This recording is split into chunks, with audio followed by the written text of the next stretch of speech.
Yo! Yo! Welcome to Hobby to Job, a guide to selling out.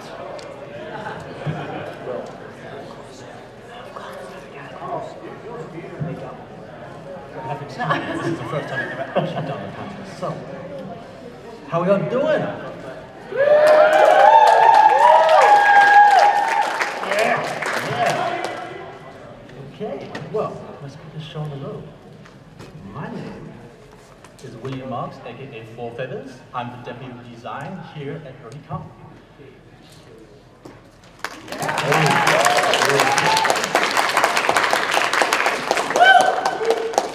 Here with me today, I have the lovely comic artist, Heather Breckel.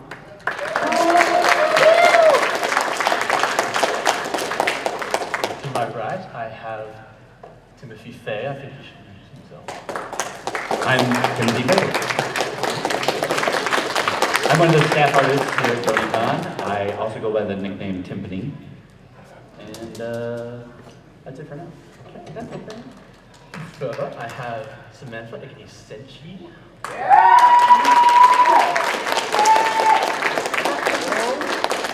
Nice to see you all. To her left, I have Ryan, aka Tidbit. You've never heard of me, just Yeah. clap. Go ahead. Good job, Tidbit. Give me the clap. And at the end row here, I have Lauren Hurden. Lauren Herda.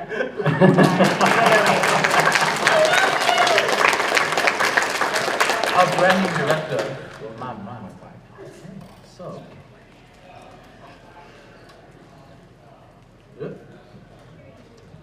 Raise your hand if you draw, if you're an illustrator, if you do coloring, inking, sketching. Excellent, excellent, excellent. Okay. We're trying to. Raise your hand if you do graphic design. This includes logos, branding, web design. Hello. Excellent.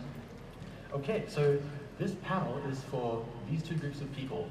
If you consider yourself a designer but you are of a different trade, unfortunately, you're probably in the wrong place. But say anyway because it makes you feel better. It'll be fun. Oh yes, it will be fun. So this panel is essentially a guide to how to make your hobby into a career, how to make money out of your skill, and as I said before, how to sell out. So,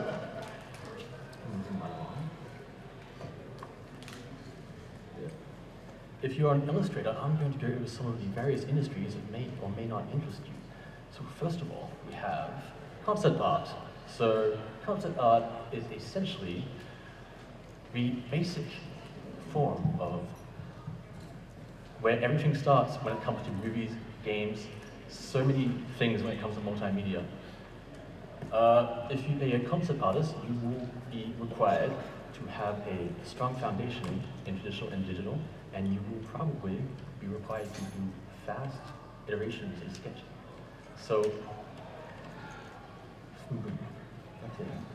comic art, I will actually throw that Heather introduce this one. So, what kind of art talents would you say you require as a comic artist? Well, you don't even necessarily have to be good at drawing. Like, I mean, I can draw, but I specialize in coloring, so, you know, like, you don't have to be able to draw. You can even do, like, lettering, or you can do editing, but, like, a foundation, like, illustration, or, like, knowing, you know, like, doing, like, figure drawing and such is, like, pretty much that'll help you a lot. So, I think, like, illustration is probably, like, the strongest asset that you would have to be able to work on comic art. So, working in a team, you said? Yeah, it's a really big deal to be able to work together in a team because the whole process is a collaboration. And I mean, if you're a pain in the butt to work with, people aren't going to want to work with you.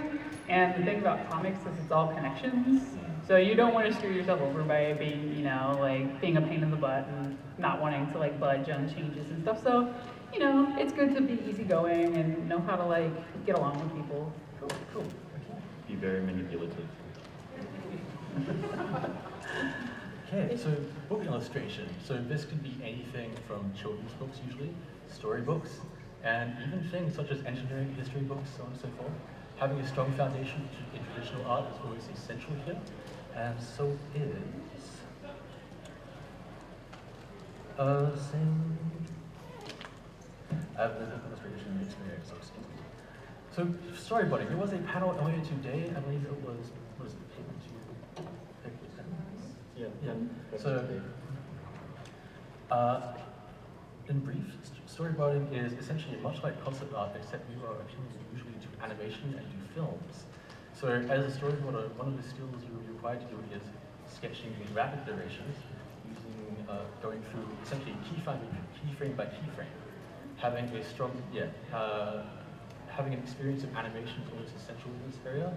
So, advertising commercial art with fingers is basically all we do. So,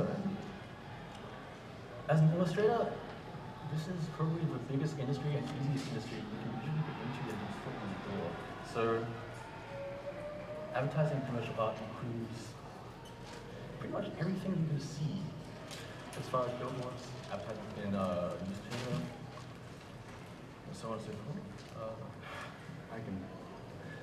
I've been playing that before, but Yeah. You know, with advertising and commercial art or illustration, it's really just taking an idea and putting into a visual format that someone wants. So whether that's sketching for comic art, or whether you're doing vector art, or even if you're doing something in Photoshop, what you want to do is you really just want to learn to communicate your ideas in a visual format. So if you have something and you're like, okay, well I can describe it really well, but can you put it on paper? Can you bring it up well on a screen? So if you're going to want to put in a field like this, which Phil said, it is relatively easy to get to so long as you're good at communicating ideas. You just got to remember, is my idea, can I put it visually onto something? Will someone understand it? See, breaking an idea down, it's fun to get into. I've done a lot of illustration work. I'm doing an illustration job right now. A lot of my freelance work has been illustration before.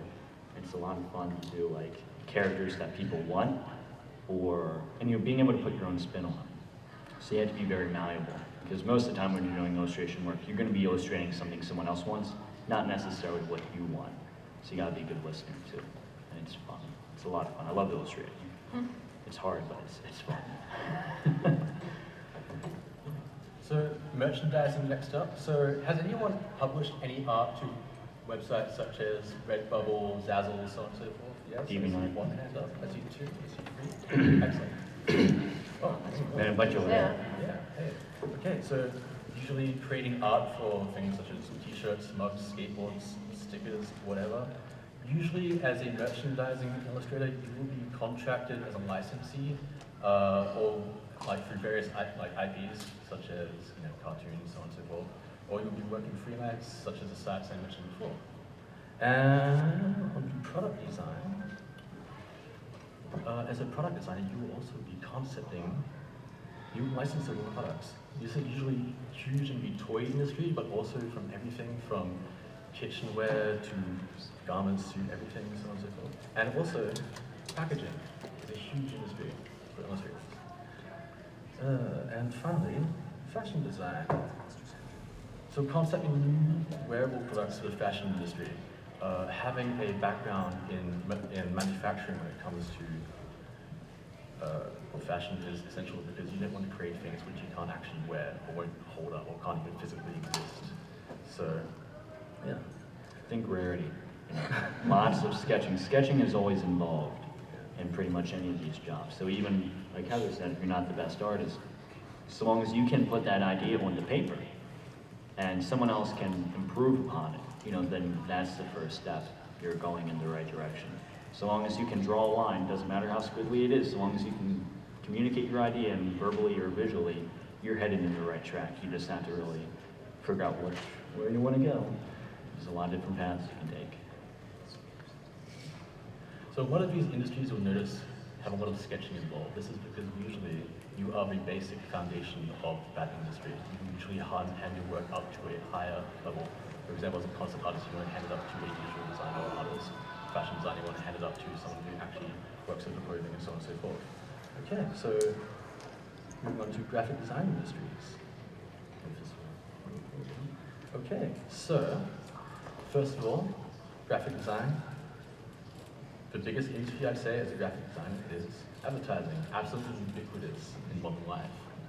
Billboards, newspapers, television, posters, web banners, etc. Pretty much everything you see in day-to-day life involves advertising as a graphic designer in some way. So, merchandising. Actually, I think I might refer to Laura. When it comes to merchandising. Merchandising? Merchandising designs? Yeah. You want to speak about that? Like stickers? Oh, like anything, yeah. So merchandising, as an illustration, merchandising as a graphic designer, usually involves, on the graphic design side, branding produced by a licensor. So for example, if you contract with a IP holder such Hasbro, so on and so forth, you will usually be handed assets to use in the designs that you make. These assets created by an illustrator usually. So next up, branding. So if you look to your left and to your right, those people are wearing something branding, something with branding on it. Like, look around you, like, seriously. All the ponies. Yeah, right here. Right Right here. here. Well, all of you, Yeah. too. Yeah. Each and every one of you has a brand. There's people wearing Nike shoes, there's people wearing, these lanyards have branding on them. Yeah. And drinking Coca-Cola. Anybody? Safe chips. Yeah, right there. Oh. Samsung. Yeah, there you go. It's always, Oops. there, we're back. Okay. Branding is a lot of, it's taking something that people might not recognize and make it so that whenever they see it, they'll know who you are and what you do right off the bat. Yeah, it's about encompassing values of a product or an organization or a person. So each and every one of you, even in the decisions that you make as to what products you buy and what things you wear, you are creating your own brand, which is your own identity. And branding, as far as graphic design, is often used for corporations or products and creating an identity for those. And it's very heavy on advertising, Yeah. a lot, you gotta wonder why a lot of people, who they know, not how they know what Nike is. It's because you always see the ads, just do it, and with the guy or the LeBron James wears basketball shoes, his shoes brand, It's a lot of advertising, and advertising and brandings are mixed. If you had advertising and there wasn't a brand involved, there's nothing getting you interested. So if you go down, I guess the best example of branding would be going down like the laundry detergent aisle at your grocery store. Everything is grabbing your eye, but usually the one you go after is the one with the best brand, the one that looks, oh, this will really keep my clothes cleaner. This bear looks really snuggly. I want my clothes to look like the snuggly bear. It's the one that you share values with, that you feel represents your, you, like Tide is your brand, or Coke is your brand of drink, Nike is your shoe. So you identify with those values that they embody in their brand. So branding was actually one of the biggest parts of design's job here at BronyCon. So, Director. Yeah. Director of branding, right? Yeah, so one of the major things we did this year was unify the entire brand of the convention and try and establish standardized logo types and rules for usage of them, what they mean, what values they embody, color palettes, anything that basically says that when you look at something and you see it, you know that that's a BronyCon thing. And we'd sometimes actually pay attention to that. Right, yeah. We have a book that describes all of these rules and all of these different colors and logo types and how they can be used and what artwork should be, should look like. But keeping with that brand is sometimes a challenge. So we have to police ourselves And others. and others. Okay, thank you. Moving right along to web design. So graphics and layouts for websites, usually you'll be working with developers, but if you have experience as in web development yourself, that is a massive, massive help. So there's also a huge field, especially in education when it comes to web design, is user interaction, and that is so very important when it comes to web design, is making sure that your users will be able to quickly navigate through your websites and And publications, this includes pretty much anything you can print, so magazines, newspapers, product catalogs, event booklets, so on and so forth. There is a very specific field when it comes to printing, which is very important to get yourself rehearsed in if you're going to be doing your graphic design in that field. And next up, interface design, as I said before, very heavily related to web design actually. There was a huge field when it comes to education in this area is designing interfaces for users that are clean and easily readable. So interface designers are usually hired by companies that produce mobile applications, operating systems, so on and so forth. How many of you guys have a smartphone? All right. So have you ever had a bad instance where you download a really nice looking app, but no matter how hard you try to press on your screen, you can't get the button to work? That's like me every day. You know, this is what that's tied into. Interface design is not sucking at making buttons, which you'd think would be something easy to do, but a lot of people are really bad at making buttons that you can push. And usually that, you want to be good at something like that. So just, it's a simple job, you know, making attractive buttons that, hey, push me, you know, that don't make you want to delete the app as soon as you download it. Right, part of the core of that process is empathy with the users of your product. So that also applies to web design, very similar fields. You have to sort of empathize with how your users are going to be using your product. You have to actually like try it yourself and try it with people and tests and see whether that button you created actually annoys the hell out of people or They think it's a nice button. yeah. I like nice buttons. So package design, as an illustration, package design is designs for physical packaging for products. So this is essential that you have knowledge of manufacturing and computer-assisted design, because as a fashion industry, you don't want to make things which are physically impossible to print or manufacture. And next, finally, I have textiles. So textiles, usually you think of things like clothing, but it's also huge in things such as furniture manufacturing, car manufacturing, pretty much anything that uses materials that were required to be printed from, work with. This is where graphic designers can come in and work with textile manufacturers to create pleasing aesthetics when it comes to materials. Okay. So next I'm going to move on to how to get your first steps into the industry if you're a hobbyist. So the first thing you're going to want to do is create a portfolio.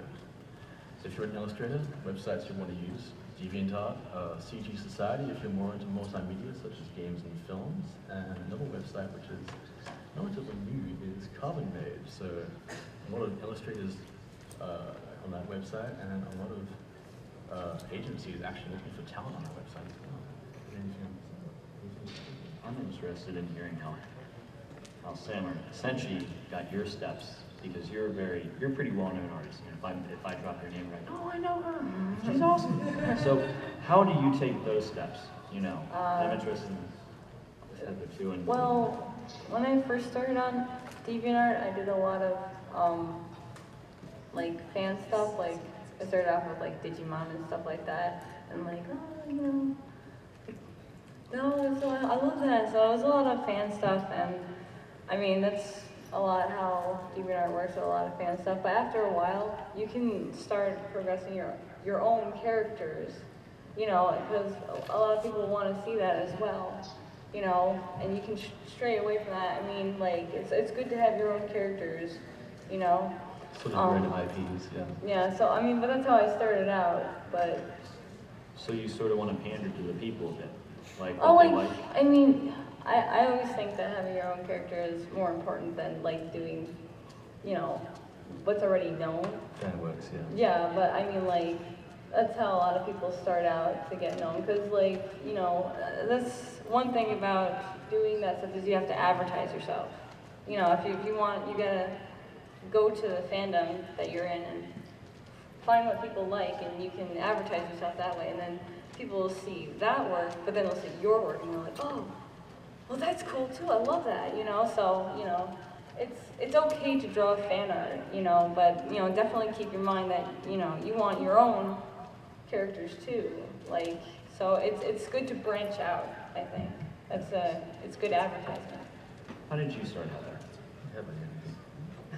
Well, I mean, I was kind of the same way. I was never really big into fan art. I always did my own stories and comics and stuff, and I just pretty much did what I wanted. And through doing my own comics, I discovered that I really liked coloring, so I decided to like branch out of that. So I found that it's really important to like, you know, kind of do your own stuff, because it's hard to market yourself if you only do fan art, because you can only go so far. Yeah. It's like, unless you want to specifically work for like a very specific company, it's Right. like, if you want to like do work for My Little Pony, that's a very niche thing that, I mean, Yeah. isn't going to be around forever. So you want to keep your options open. So Right. it's best to, you know, like kind of spread your wings and like do your own thing. I mean, you could be really successful at it. I mean, I'm like doing my own comic. Katie Cook, who also works on the My Little Pony comic, like she does Gronk, which is like getting really popular.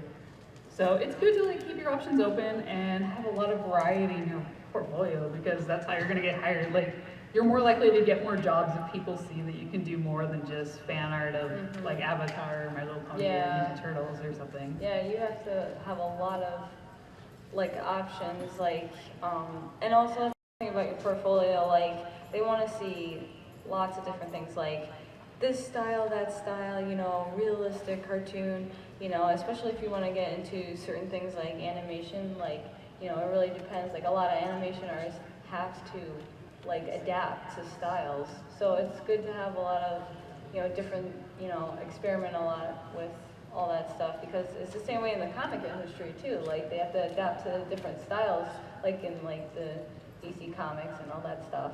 So, you know, it is good to, you know, have options. In particular, too, if you're interested in animation, I know that lots of directors like to see life drawings. Basically, Yeah, they do. You know, two things, yeah, good anatomy and lots of expression and emotion in your drawings.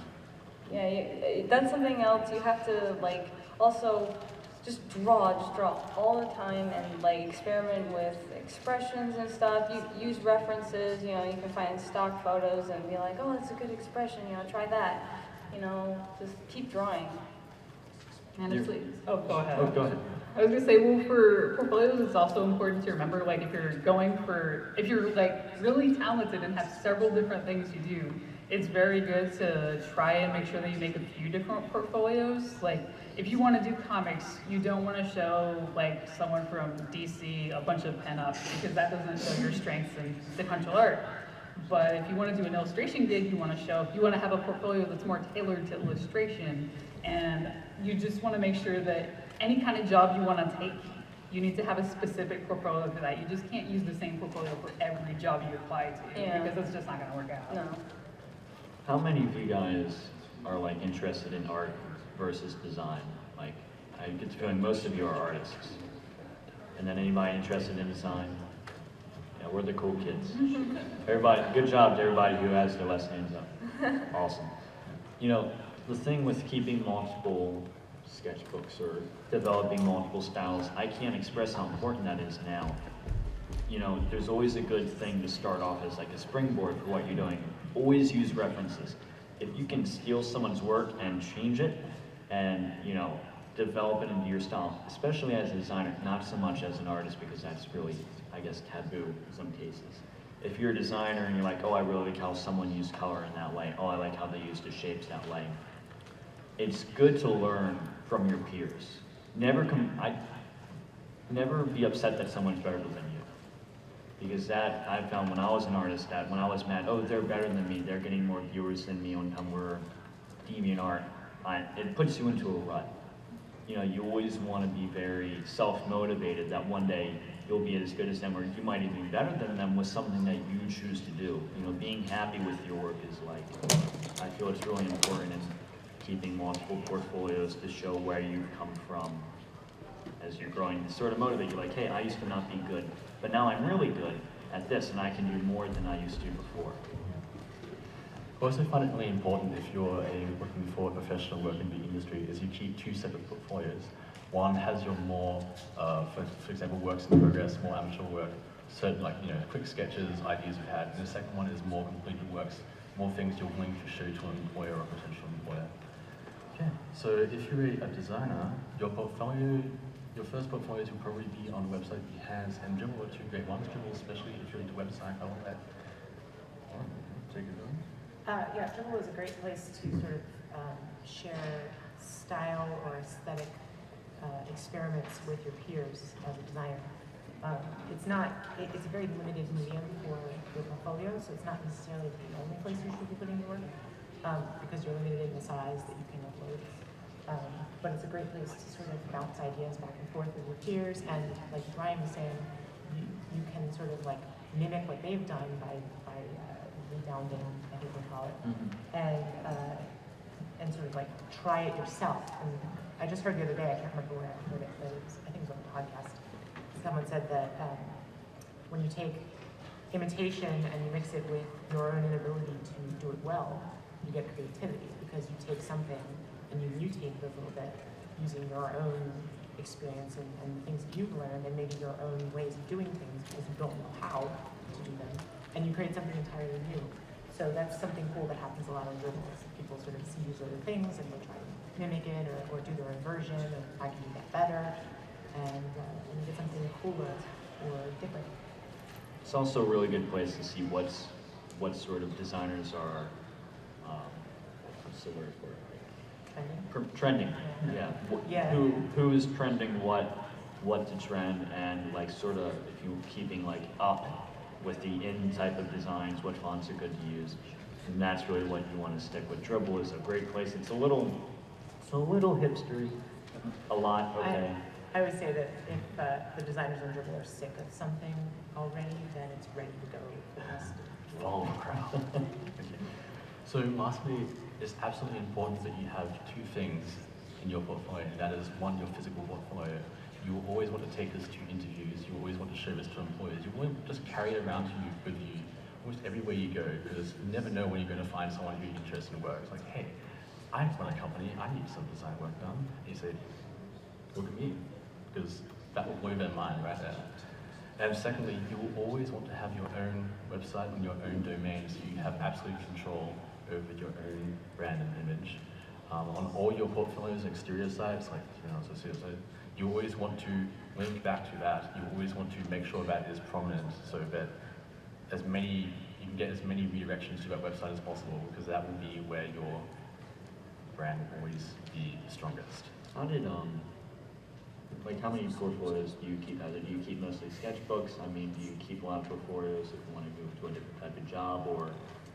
Well, what I do is every time I'm like working on like a new comic issue, I toss it into just a DeviantArt folder that's devoted to professional coloring.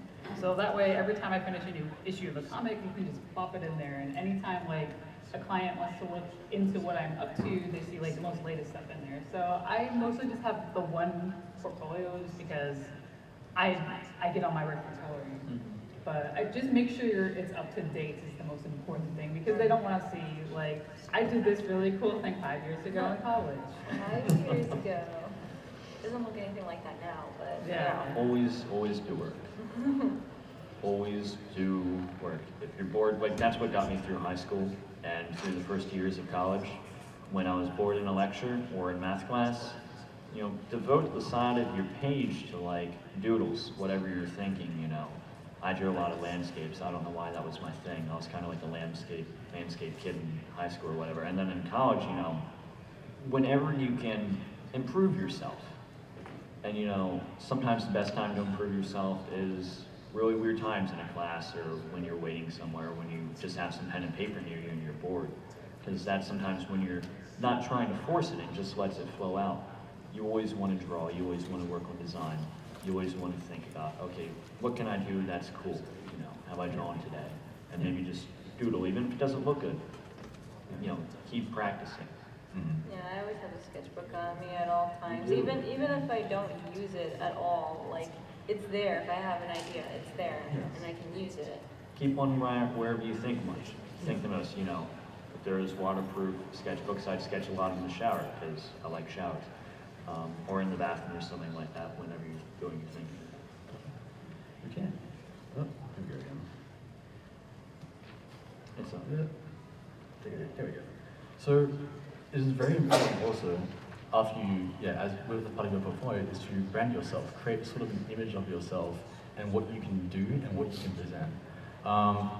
When it comes to, like, I'm talking things, think of it if you were actually branding a corporation and make that corporation yourself. You want things like business cards. You want to add branding to your physical portfolio, like on the cover you want to say. You want to make sure you have a consistent style. On your own website, you want to make sure you have a consistent style that represents you. And if, like, depending on the amount of customization that your various offsite third-party portfolios offer, like DeviantArt and so on and so forth, you can also control your image on those websites as well. I know if you purchase a gold account on DeviantArt, you can have a lot more control over how you present your gallery. So yeah, very, very important. Oh, well. How do you brand yourself, Heather, as like a comic artist? Because I know, I could talk for days, so I brand myself as a designer. I don't want to bore everybody. Do you have a consistent style that you like to keep when you present yourself to like potential employees? Well, I do have I have like a number of styles that I use in my own personal work, but first thing like in college was we had like a portfolio class that was like one of the last classes I took. They were like, you need to make yourself a logo. So if you like make yourself a logo, you want it to represent yourself. Mine was just like a cat that was like painting messily on the wall. So I was like, oh, this is cute, it's fun, it shows people what I'm all about. I'm about coloring, I like cats, I like cute fun things. So I felt that like really like personified what I was all about. So I kind of like put that into my web design, put it into my header, I put it on my business cards, I put it on anything that I give clients that's like that I'm handing to them if I give them like postcards. So you want to like, the easiest way to go about it is to try and keep like a consistent color scheme across all platforms, even if it's just like a business card or website, and use that logo, make it your own, make it something that shows the client who you are. Yeah, basically just branding that for yourself. Yeah. Do cats. People like cats. People love cats. People love Cats. Yeah. Yeah, it's like the best thing is like a client will be like, oh, I like cats too. And I we'll like talk you. about cats. It's a nice icebreaker. It is. Yeah. Talk about the cats. Yeah. Cats So- all day. We're talking about just cats. Remember how we were talking? All the cat questions. Remember how we were talking earlier about following trends as a designer? Well, often a very effective thing you can do is actually take a piece of pop culture and take it for a spin of your own. I've selected this is from an article on shutterstock.com where two of you watch Game of Thrones? Yeah? Cool. Okay, so in Game of Thrones, they have various houses. It's very medieval. And what this graphic designer has done is taken these houses from the story and given them a very modern twist. So you see here, like the House Lannister is a banking firm, and Targaryen, which is a airline, so on and so forth. So what I really like about these portfolios is that not only do they show the ability to take existing branding and essentially rework it in your own style, they also show actually some very important product design and advertising design. They show how that branding gets incorporated into how an actual corporation would be using that. So you can see it has both the airline ticket and advertising for stuff. Yeah. So these are very effective because because people love pop culture. If you post this, say for example on Imager, on Reddit, or so on and so forth, this could, at the right, if the stars align, this stuff can often go viral. And I can guarantee you that the amount of exposure that this artist got, they would have employers lining up at the door essentially to take their skills. So we're talking also about fan website, which is also relevant to this.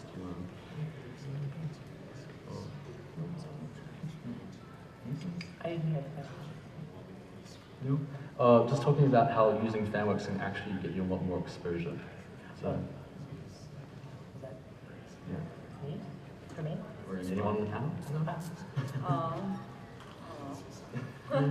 People like things that they already know. Yeah, that's true. They do like things that they already know. Like, look at DeviantArt and like the most popular things on like Tumblr and DeviantArt Yeah, or just they fan are. art. And I mean, They are. it's a bummer when you want to do original stuff, but it's an easy way to get people's attention. Well, like I said, it's good advertisement, Yeah. Like, they'll see that and then they'll come and they'll see your stuff and hopefully like it too. Yeah. Sometimes the best thing to practice with is something you're most familiar with.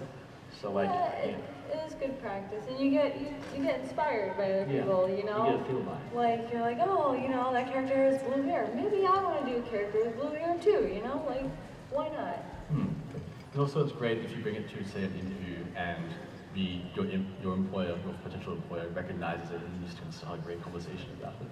Great icebreaker. So other than probably things you learned in high school, like resume pushing, cold calling, so on and so forth, you know, browsing various online recruitment websites, you can also, as a designer or illustrator, you can also attend job and company shows. These are often not really oriented towards designers and illustrators, but you can often actually find a lot of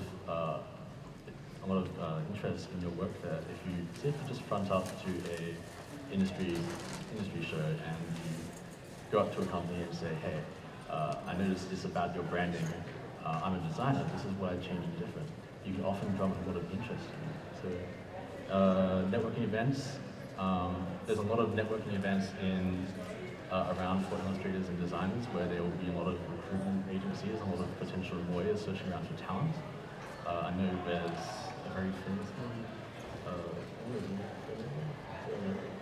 Yeah, networking events are particularly important in the web design field. There are events called Refresh, which are really great to go to if you're into web design. And even if you don't necessarily find employers there, you find other people who down the line can help you find a job somewhere when they hear that someone needs work or needs help. So Talk to people. yeah, talk to people. Networking is getting your name out there and getting other people's name under your own arsenal. Like, the more people you know that might be able to help you, you want to build a relationship with them. Because, I mean, people, aside from being awesome, are like really good tools to get you to better places, especially in they're in a position to boost you where you're at. So if you're an awesome artist, but you're not the best at talking to people, you know, you want to at least try and start small because people will get you places, you know. Well, yeah, like, you ever go to a website and you'll see links on the side and you'll see someone else's link? Well, I mean, those people talk to each other like, hey, if you put my link on your page, I'll put my link on, you know, vice versa. And that's advertisement right there. Yeah. And it's like, you'll click on that and you're like, oh, what's that? You know, it's my favorite comic, but I see someone else's comic, that looks interesting too. You know, and so you talk to people and like, they'll help you out. And then, you know, it's good advertisement too. Even if you're just on DeviantArt or Tumblr at the moment, talk to as many people as you can. If you see someone with an art style that you like, talk to them, shoot them a message, say, hey, I'm interested in your style, you know, start a conversation. Because you never know where a conversation will lead you. Yeah. Yeah, so self-promoting online. So I talked briefly before about posting your works to websites such as Imager and Reddit. If you make a lot of accounts on various websites, social media, you know, Twitter, Facebook, Tumblr, so on and so forth, post your work, like often post things that you're proud of, especially. Post things you think will get a lot of exposure. Basically, like, saturating your social media with your work can be a very effective way to gain exposure very quickly. Especially if you do something like the portfolio piece I showed before. So, and yeah, we talk also about community participation. So, you know, talk to your fellow artists, talk to people in the industry, make as many contacts as you can, make friends, and you will find so many doors open for you. It is amazing. Sometimes you'll find there are local cartoonist groups around still. That's how I kind of got into this real early on. There was a apozine, as they used to call them back in the day, where you'd print up your own pages and you get together and you take one of everyone else's contribution, put it together in a little publication, and then take it home with you. And there was one of those in Minneapolis, and then that led to another one, which was a little more pretty much nationwide, based out in California, and I just got to know a whole bunch of people that way, and that really helped me get a lot of interesting connections in like the comics and animation industry. And collaboration. One thing that's really important that I like to stress to people that say that they want to get into art is networking really is everything, because every art industry is pretty small. If your whole thing is you like to be a jerk on the internet, you're not gonna have very much luck getting jobs, because I literally got hired for IDW, Image, and Dark Horse just because I made some friends on some websites. So just because I was nice to my friends and I offered to help them, they gave me work. So I got in through like James Stucco on Godzilla Half Century War because he needed me to help do flats for him. So because I offered to help him, he got me work on the Godzilla, and then I got work on Ninja Turtles, and then My Little Pony, and then another Ninja Turtles, and I got like a bunch of other work. So don't be a jerk on the internet and you'll get work. And also, you know, something that I found helps me a lot with networking, aside from talking to everybody you can that might help you, in college, if any of you are really in college or beyond college or in high school, you know, get to know your professors. Even if they're kind of jerky, if they have skills that can assist you, you're gonna wanna get close to them and try to sort of sap off some of the work they get. Because a lot of the freelance I've done so far has been from professors or just people that I've met. Hey, I was talking to someone who needed a design, and I thought of you because we had that conversation a few weeks ago where you said you were looking for work. You know, you never know where a conversation will lead you. And yeah, being a jerk, even if it's fun, being mean is kind of fun sometimes. People will remember you. They If will. they remember that, because like, They usually remember that one mean thing you said, even though you were nice the entire evening. You insulted my hair. You said I was a jerk.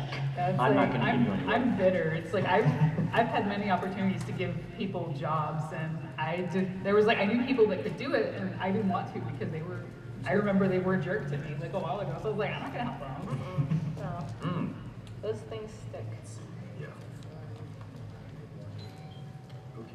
So you've gone through a rigmarole, you've got your portfolio up, and everything is hunky-dory, and finally you've landed a job interview.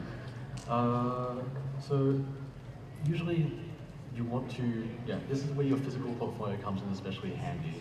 Even if you have an online presence, it's very important to bring a physical piece of you. If you're a web designer or your work is primarily done with digital art, you'll want to bring it on a USB stick or like have it on your laptop and so on and so forth, because there have been so many interviews which I have attended or which I know of or have even hosted where like technical issues happen, you know, we can't get access to a website and it just falls flat on its face. So also if it is, you know, if you want to, you can also bring things such as your sketchbooks, shows like, things such as your prints, even like products you designed, so on and so forth. Basically anything you want, because most of the time when you're doing interviews for artistic jobs, the person interviewing you isn't going to be a corporate type. They're going to be someone who has a bit of experience in the same area and they're going to have some interest as well. So great icebreakers, you know, say if you're stalling, you know, just say, hey, I have my sketchbook here, you want to take a look see? So you guys been to any interviews? Yes, I was in one recently. Okay. And I actually forgot my portfolio because it was just a college job, and my friend kind of forgot to tell me that, hey, you should bring your work, because I thought it was one of those things where it's, hey, we need work, even if you come in without an interview, we're pretty much, you're going to get work because we're really understaffed right now. So it's like, okay. And I had previously emailed him some of my work, and I didn't really have it readily printed. I did get the job, but a lot of people today who aren't well adjusted to some of the technology, or like, you know, they're a bit more old fashioned, they're gonna prefer seeing something in print. And you know, with one of my managers, she always prefers me to print my stuff out and then show it to her so she can correct it by hand, or because sometimes looking at a screen it always looks different than in print. And that sort of gets to some people, especially if you're a comic artist, you always want to proof your work. It could come out really terrible, but it looks pretty on screen. I should say you should probably watch out for an employer that wants you to print out a website. Yeah, right? Yeah. And that leads neatly right into the next part, is that in the artistic industries, unfortunately, there are a lot of people out there who want to abuse you. So I'm sure that if you've ever done commissioned artwork, you will be familiar with clients who don't want to pay, who are very nitpicky, who want to change their order, so on and so forth. Unfortunately, this does not end when you become professional. So it's worse. Here's some ways you can avoid getting messed around with. So first of all, have a contract. It's a common misconception that you need to be a lawyer in order to write a legally binding contract. This is incorrect. If you use Google, you will find there are so many contract templates which you can download for free or purchase, which are modified for your own uses. If you ever do work for money in a professional setting, you will want to have a contract, because if in the event that you do get messed over, you can bring that contract to a lawyer then and say, okay, what can I do with this? Unfortunately, if you don't have a contract, you are pretty much dead in the water. Secondly, know your price. Has anyone seen The Dark Knight? Yes. Yeah. There's a very famous quote from the Joker I think we all like to refer to. Which quote? No? No? If you're good at something, never do it for free. So, you'll often get people coming up to you saying, hey, I want you to do some work for me it'll be some great exposure, but I don't have the money to pay you right now. So, but hey, you do stuff for fun, right? Everyone's on the panel is nodding, grimacing, I think. So, yeah. That's like if you're making below minimum wage, it's not worth it. You may as well work at McDonald's. Yeah. Have you ever had to fish yourself out of a tight spot, Heather, where someone wanted to, ream you over and take your work for free? Yeah, I mean, I get a lot of people through DeviantArt that are like, I'll give you $10 a page to color my comic. And I was like, that's like a tiny fraction of what I make. That's like not even a panel. It's like, I see a lot of people on Tumblr and DeviantArt, they're like, I'm going to do $10 commissions. And I was like, no, unless you do that commission in like 5 minutes, it's not worth it. Yeah. You can't get a website for $100. Yeah. Yeah. A while ago, I got some advice from one of my artist friends, and they basically told me, when you sit down to do the prices, figure out what your hourly rate is going to be. What is your time worth? And include, materials and those sort of things in your calculations. And just boil it down to an hourly rate, and then figure out how long is this going to take me, and then base your pitch on that.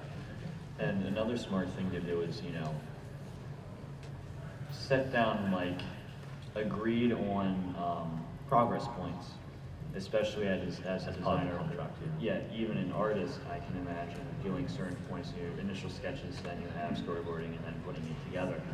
You want to say, okay, if I'm going to do an 800 job for you for a set of labels, you'll break it up into beginning, you get a payment at the start where you show initial ideas and you start brainstorming things together at your meeting place.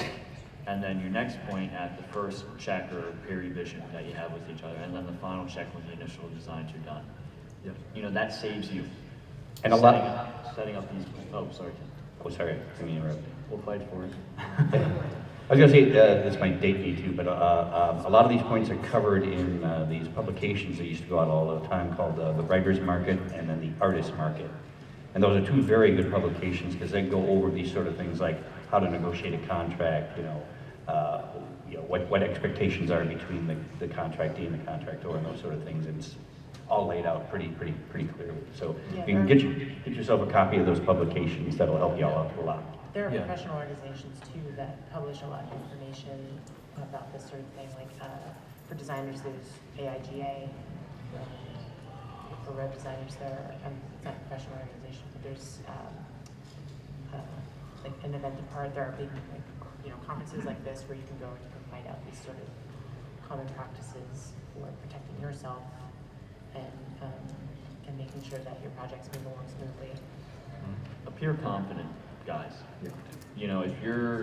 If you do have an eventual goal to sell your work, whether it's online or in person, and to do freelance, never, sell yourself short. You always want to be confident. Otherwise, they will try and take advantage of you. If they see weakness, these people are giving you their hard-earned money. You want to sell yourself as, I'm worthy of your money, and, I'm going to do what you want. If you see weakness, it'll be sharks smelling blood in the water. Yeah. So, never work for free, essentially. So, next of all, as you start gaining exposure in the artistic industry, you will start coming across what we call vulture agencies, or they go by several other names. Essentially, they will come to you and they say, we will give you work in exchange for a part of your fee. Usually if a design firm approaches you with a job offer, you have to be very, very suspicious of it because there are so many agencies out there who will use you and then leave you high and dry. So usually the design firms you want to join are the ones that you have to approach yourself. You have to try very hard to impress. And finally, choose your clients. Never be afraid to fire a client.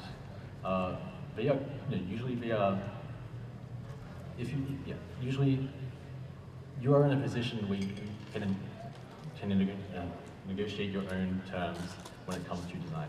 So when you write your own contract, you're essentially holding the leash there. So if a client is trying to mess you over, don't be afraid to say, hey, if you keep this up, I'm going to terminate the contract, and it's over. You'll pay me the termination fee, and the job's over. So, Have you ever done that before, Heather? Fired a client? Actually, yeah. It was because this person had a really bad track record of paying me on time, and I was just eventually like, I mean, at the end, like, they still owed me money, and I was like, it's just not worth it. So I was like, I cut my losses, and I mean, at that point, I was like getting more work in other places. So I was like, whatever. If you get in a really bad situation, it's just not worth like sticking around, even if you lose a few $100s. Yeah. Just deal and move on. I mean, if it is like a significant amount of money, there is small claims court. That's like in most situations, if it's like not that much, I wouldn't go to court just because it costs you more to like get a lawyer and stuff. Yeah, it's the same thing with like my commissions. I've been through the same thing where they're like, oh yeah, I'll pay you, and they didn't, and I ended up doing artwork for them. But I watermarked it too, so they couldn't really like do anything. It was like a small thumbnail too. It's like you'll get this picture when you give me the money. Yeah, never give high res. No. But they never did, and like you can just put them on the shameless, like you don't commission me because you didn't pay me, like so.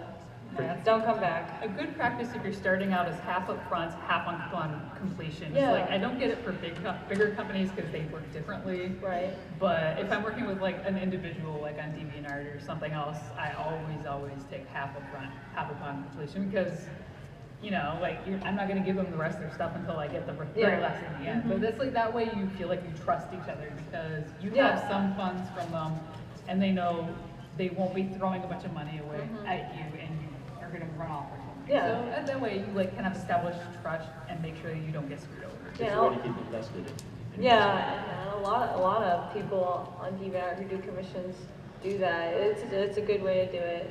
Yeah. So either that or money first, But like if you do money first, it's best to be like really kind of known because they'll know that you'll do it. Yeah. So they can count on you. But half and half that's a good way to go usually. yeah. But also in a corporate setting, if your client is messing you around, this is where a contract comes in handy. You can say, this is my termination fee. If you continue this behavior, we will revisit that part of the contract. And finally, I want to bring up some wonderful horror stories courtesy of a wonderful website called Clients Hotel. So I'm assuming, So I'm assuming all of you have seen Students for Success.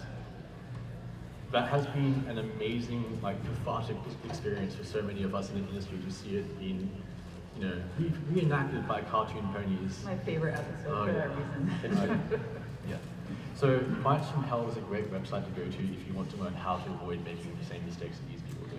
You'll find so many examples of artists literally handing over their work for nothing, getting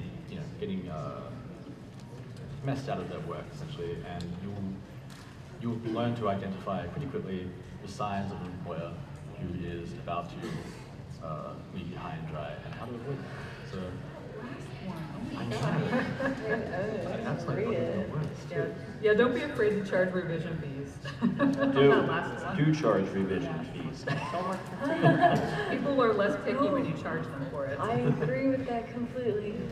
I was recently in something and I had a few changes on it, and it got to a point where she wanted numerous revisions. And if you're going to do a contract, especially if you're doing freelance, state in the contract how many revisions you're going to give them for. free. Yeah. And they're like, I'll give you one for your revision, but after that you're paying me $30 an hour for it, or $40 per revision. And again, that's a subject that's covered in the artists market and writers market publications. Also, another good thing to stipulate in a contract is that your source files that you use to create the work are yours. So unless it's specifically negotiated with someone that like they need the ESD for whatever reason, or the AI file, then all you provide to them are the PCS, or the PNG that you output at the specific size that they need, or a flattened file. Don't give them your source files unless they're paying you, for your source files. That's like even for freelance, like I would never give a source file because Right. they can replace you. Yeah, they can just run to someone else. Absolutely. Right. We're running pretty close to the end of the panel here, so I have time for about 2 questions. So you can raise your hand. Sure. Like, what do you need for like supplies, like a sketchbook and pencils and stuff? Like, what's a good stuff to have? You mean like art supplies as a professional? That really depends on your industry, I think. Yeah. So if, like, are you an illustrator? Concept artist. Well, essentially, a normal sketchbook and pencils is all you need to start as a concept artist. But if you have a background in digital, digital art as well, if you know how to work with a tablet, if you know how to work with Photoshop, that's also a great help. Does that answer your question? Anything you can draw on. Yeah. If you have a pencil, if you have light blue pencils, which a lot of artists will use just for laying out some initial work, anything you can draw on. Yeah. If you have a folder, you can put your work into, Although one friend of mine who was an inker, worked for Disney Comics and Marvel Comics way back when, he always used to tell me, yeah, you can draw on just about everything, but if you use really good materials, professional grade paper and pencils and pens, they'll fight you less. So it's a good idea to use the good stuff. Find your own medium. I really think like you want to do watercolors, color pencils, Copics, whatever. I think you just gotta experiment and find what works for you. And if you ever, if you wanted to move into do you do mostly traditional stuff like pencil and paper? If you ever wanted to move into digital, but you didn't want to have to pay oodles of cash for an expensive software, Paint Tool Sai is a very cheap. It's like $50, where like Photoshop is like 1,000. Oh no, you can do Creative Cloud now, which is $20 a month for Oh, nice. Photoshop. That's true. It's But you Yeah. still have to sell your soul to Adobe. Yeah. So. Yeah, pretty much so. Paint Tool Sai is, if you're going through a lot of painterly stuff, which a lot of concept art is very painterly, look into Sai. Yeah. It's really good. The tools for it and the brushes are really fantastic. I use Sai for She does, everything. and the stuff she pops out is incredible. Another one that's becoming an industry standard is Manga Studio. That Yeah. one is amazing for line art. Manga Studio 5EX is supposedly really good with color. I mean, I'm dedicated to Photoshop, but apparently their color tools are on par with Photoshop now, and you can get just regular Manga Studio 5 on Amazon for $30 now. So, and that's the full thing. So it's a great program. I highly recommend for anyone that wants to do digital art. And if you want to look into a nice, relatively cheap tablet, the Bamboo Pen and Touch is about a 4x5 or 4x6. I think that's also like $50 as well. Yeah, it used to be 100, it's now 50, so if you want to save up for a birthday or something, little steps is always going to help you get to your goal. Yeah. Never want to take a big leap. Baby steps, always, is always going to help you get there faster. My So, first. one more quick question. Oh, go on. Not a question, comment. The screen tablets are the best. Oh, Cintiq. Yes, Yeah, the Cintiq. Cintiq, yeah, All set, give an they're, arm and a leg. Well, there's a sub $1,000 model now. I would only Yeah. get a Cintiq if you're already in the industry. I mean, I do digital art for a living, and I still don't have a Cintiq. I yeah, use Yeah. Intuit, thank you, yeah, I love Intuit. I use a tablet PC, which is a much lower end style of that. but it Surface works- Pro. a motion computing tablet. It's a PC, so it works. It's been working really well for me. Okay. Yeah. Okay. Well, unfortunately, that's all the time we have. So, thank you for coming, everyone. I hope this was educational.